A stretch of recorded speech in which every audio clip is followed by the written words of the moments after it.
பொள்ளாச்சி கூட்டு பாலியல் வன்கொடுமை வழக்கில் தீர்ப்பானது வாசிக்கப்படுகிறது. பொள்ளாச்சியில் கல்லூரி மாணவிகளை வீடியோ எடுத்து மிரட்டி கூட்டு பாலியல் வன்கொடுமை செய்ததாக வழக்கு தொடரப்பட்டது. சேலம் மத்திய சிறையில் இருந்த 9 பேரையும் போலீசார் ஆஜர்படுத்தினர். இந்த வழக்கில் நீதிபதி நந்தினி தேவி தீர்ப்பை வாசித்து வருகிறார். விவரங்களை எமது செய்தியாளர் ராஜகுமரன் தொடர்ந்து வழங்கிட கேட்கலாம். ராஜகுமரன், விவரங்கள். மிக மிக முக்கியத்துவம் பெற்ற பொள்ளாச்சி வழக்கினுடைய தீர்ப்பு வாசிக்கப்படுகின்றது. 8க்கும் மேற்பட்ட பெண்களை இந்த வழக்கில் கொடூரமான முறையிலே அவர்கள் சித்திரவதை செய்து கூட்டு பாலியல் வன்புணர்வு செய்திருந்தார்கள். கிட்டத்தட்ட 200க்கும் மேற்பட்ட வீடியோக்கள் இந்த 9 இளைஞர்களுடைய செல்போன்களில் இருந்து கைப்பற்றப்பட்டன. நீதிபதி நந்தினி தேவி இப்போது தீர்ப்பை வாசித்துக் கொண்டிருக்கின்றார்.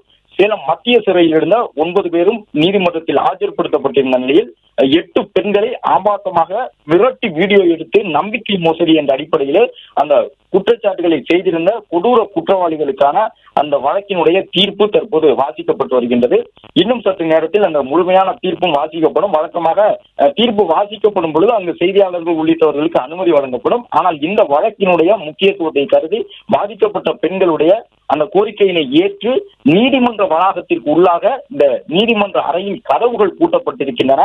இந்த வழக்கில் சம்பந்தப்பட்ட வழக்கறிஞர்கள், இந்த வழக்கில் தொடர்புடைய குற்றவாளிகள் மற்றும் இந்த வழக்கில் பாதிக்கப்பட்ட நபர்களுடைய உடன் இருக்கக்கூடியவர்கள், பாதிக்கப்பட்ட பெண்கள் வரவில்லை, அவர்களுடைய சார்பாக இந்த நீதிமன்றத்திற்கு அழைக்கப்பட்டவர்கள் உள்ளிட்டவர்கள் மட்டும்தான் இருக்கின்றார்கள்.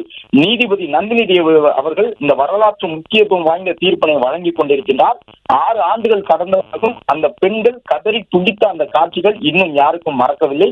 பாலியல் வன்புணர்வு என்பதே ஒரு மனித தன்மையற்ற செயல். அதிலும் ஒரு பெண்ணை வன்புணர்வு செய்ய வேண்டும் என்பதற்காகவே திட்டமிட்டு அந்த பெண்ணோடு பழகி தனியாக அழைத்து சென்று தன்னுடைய நண்பர்களுக்கும் அந்த பெண்ணை பலியாக்கி அந்த பெண்களை இச்சையில் ஈடுபட்டு அவர்களை கொடூரமான முறையிலே வீடியோ பதிவு எடுத்து இன்று வரை மிரட்டி கொண்டிருந்த அந்த நபர்களுக்கான அந்த தண்டனை விவரம் வெளியாக கூடுமா என்ற ஒரு எதிர்பார்ப்பு எழுந்திருக்கின்றது. நீதிமன்றம் தீர்ப்பளிக்கும் பொழுது அவர்கள் குற்றம் செய்தவர்கள் என்று அறிவித்தால் அவர்களுக்கான தண்டனை விவரம் உடனடியாக வெளியாக வாய்ப்பு. அதே நேரம் அவர்கள் மீது ஏராளமான சாட்சிகளின் விசாரணை நடைபெற்றிருக்கின்றது. அரசு தரப்பு சாட்சியங்கள் உட்பட பாதிக்கப்பட்ட பெண்கள் 8 பேர் அளித்திருந்த வாக்குமூலம், அவர்களுடைய குடும்ப உறுப்பினர்கள், குறிப்பாக பாதிக்கப்பட்ட பெண்ணினுடைய சகோதரர் உள்ளிட்டவர்கள் வழங்கியிருந்த வாக்குமூலம், இவற்றின் அடிப்படையில் தான் இந்த தீர்ப்பு வாசிக்கப்படுகின்றது. தீர்ப்பு வாசிக்கும் பொழுது நீதிபதி நந்தினி தேவி அவர்கள் இந்த தருணத்திலே இவர்கள் குற்றவாளிகள் என்று அறிவித்தால் உடனடியாக அவர்களுக்கான தண்டனை விவரங்களும் வெளியாகக்கூடும்.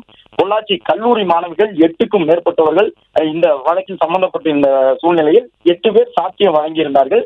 200க்கும் மேற்பட்ட வீடியோக்கள் பதிவு செய்யப்பட்டிருந்தது. இந்த குறிப்பிட்ட 9 இளைஞர்களுடைய செல்போன்கள் மூலமாக வெளி உலகத்திற்கு தெரிய வந்திருந்தது. அதன் பிறகுதான் இந்த வழக்கு மிகுந்த முக்கியத்துவம் பெற்ற ஒரு வழக்கு என்ற அடிப்படையில் சிபிஐ விசாரிக்க வேண்டிய துணியில் விசாரித்து கிட்டத்தட்ட 1500 பக்கத்திலான குற்றப்பத்திரிகையை நீதிமன்றத்தில் தாக்கல் செய்திருந்தார்கள்.